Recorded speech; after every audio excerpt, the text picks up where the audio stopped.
আনন্দে বাজি ফাটানোর উচ্ছ্বাস পরিণত হলো অগ্নিকাণ্ডে। মালদহের ইংলিশ বাজার পৌরসভার ফোয়ারা মোড় এলাকায় গভীর রাতে ঘটে এই দুর্ঘটনা।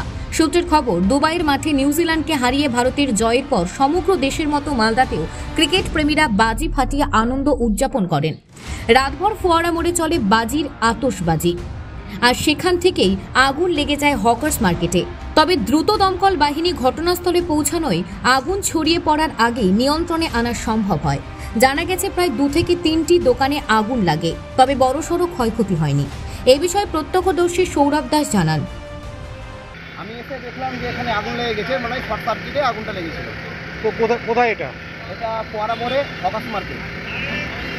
কি অবস্থা, কি কন্ডিশন এখন? কন্ডিশন ঠিক আছে, মানে ক্ষয়ক্ষতি বেশি হয়নি। প্রায় 1-2 দোকান আগুন লেগে গেছিল। না, বলছি আজকে তো ইন্ডিয়া জিতেছিল, ফোয়ারা মোড়ে উল্লাস হচ্ছিল। বাজিতেই মনে হয় সম্ভব। কি মনে হচ্ছে? এটা বাজিতেই মনে হয় সম্ভব। কটা দোকানে আগুন লেগেছে? বেশি ক্ষয়ক্ষতি নেই, 1 থেকে 2। সামনে তো ঈদের মাল ঢুকেছে নাকি এখানে? হ্যাঁ, মনে হয় ঈদের মাল এখনো ঢুকেনি, মনে হয় ক্ষয়ক্ষতি সেরকম হয়নি।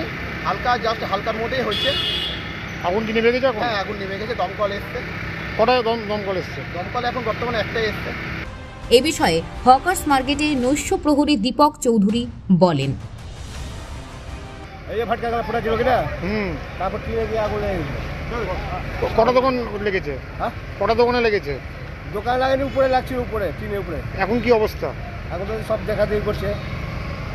আগুন কি নিভেছে? হ্যাঁ, দেখে দিয়েছে। তারপর পুলিশকে বললাম, পুলিশ আবার ফায়ার ব্রিগেডকে ডাকলো, ডেকে তারপর করলাম। আজকে যে ইন্ডিয়া সাউথ আফ্রিকা খেলা হচ্ছিল, ওই টাইমে ভটকা ফুটছিল নাকি? হ্যাঁ, আজকাল ভটকা ফুটছিল না।